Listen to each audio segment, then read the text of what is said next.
藥膳雞腳及排骨，濃郁藥材味嘅雞腳含豐富嘅骨膠原，加入小乾貝、排骨就更加添鮮香味，係香港經典嘅茶樓人氣美食，滋補有益。藥膳湯水、雞腳同埋排骨都好鮮味，好好食，係滋補健體嘅食品，易做美味。首先請大家訂閱呢一個頻道，分享、點讚同埋按小鈴鐺，就唔會錯過下期美食視頻。材料有雞腳、小排骨、小乾貝、各種嘅藥材。後下嘅材料：雞腳同埋排骨出水嘅材料，浸泡雞腳嘅淡鹽水。詳情請看視頻下方嘅 info box。有2公升嘅水，就落大概2湯匙嘅幼鹽，溶喺個水嗰度啦。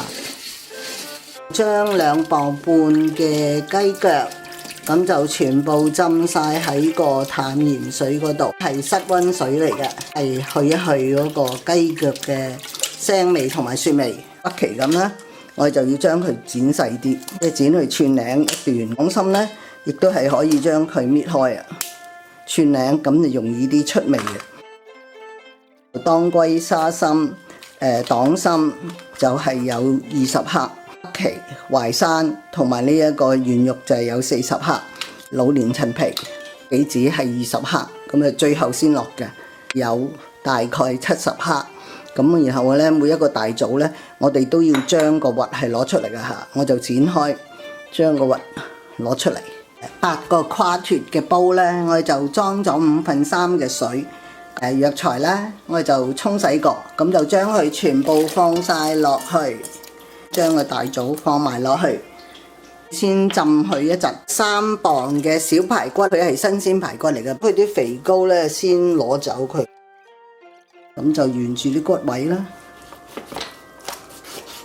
一條條將啲排骨切開嚟。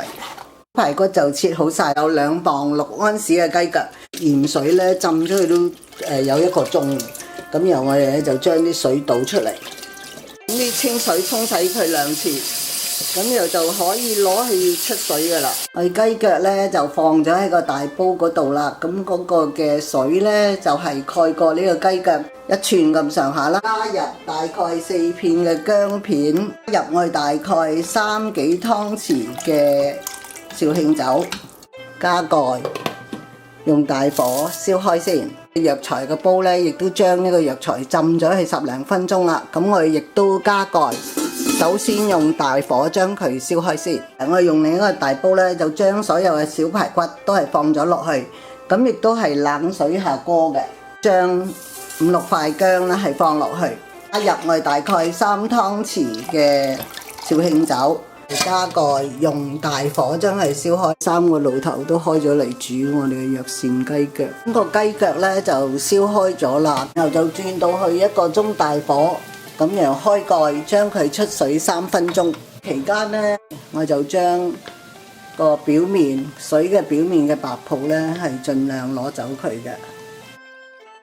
煮藥材呢一個嘅湯煲咧，亦都燒開咗啦，攪一攪勻佢啦，加蓋轉去1個小火，將佢繼續煮。雞腳咧就出水咗3分鐘，咁我就將佢攞出嚟清洗。雞腳拿起咗嚟啦，咁我哋就即刻放佢落一盆凍水嗰度，凍水咧都已經變咗做暖水啊！咁我哋又快手嘅。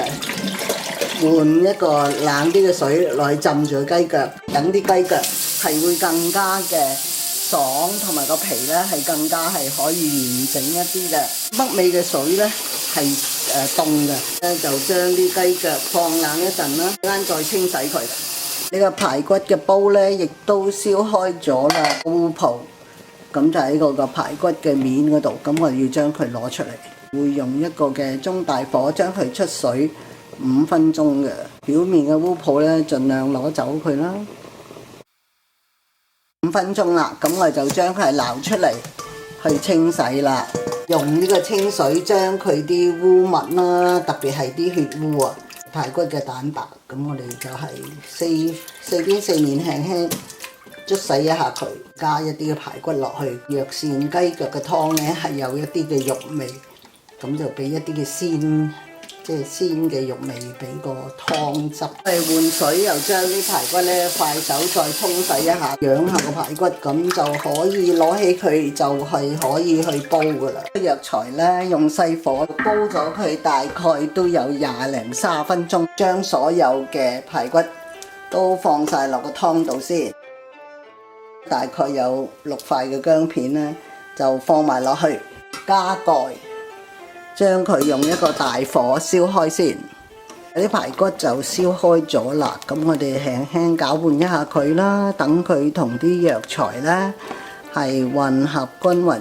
2安士嘅小乾貝，咁我哋就輕輕用清水沖洗一下佢。加入我哋嘅小瑤柱，10度嘅火係最大嘅火咧，我就用2度嘅火將呢個湯係煮30分鐘。雞腳咧，我用呢個凍水已經浸咗佢一段時間，每一隻我哋都搓洗佢，就等佢咧嗰啲嘅血污咧或者污糟嘢啦，係全部沖洗乾淨佢，就將佢撈起嚟，係會換水再洗多佢一次嘅。我就要幫佢收甲啦，用廚房鉸剪咧，將佢剪走晒個指甲。骨膠原咧係容易即係出喺呢個湯水嗰度嘅，嗰個腳尾咧睇下有冇啲碎骨喺度嚇，如果冇咧就 OK 啦。咁我每一隻都係咁做。個雞腳嘅指甲咧就剪好咗啦，咁我沖洗咗之後咧就會將佢放喺個筲箕度擎一擎乾個水分。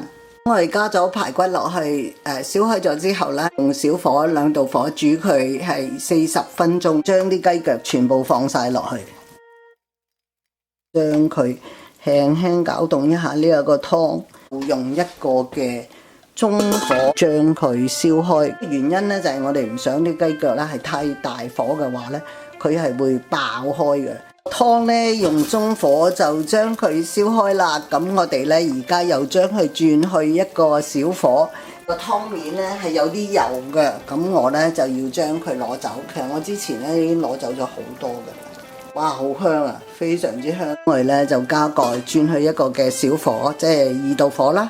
咁然後咧就將佢煲30分鐘，煮杞子前嘅大概5分鐘咧，就用清水將個杞子咧係浸一浸軟佢啦。咁我哋雞腳用小火咧就煮咗佢35分鐘啦，加入我哋浸軟咗嘅杞子放落去。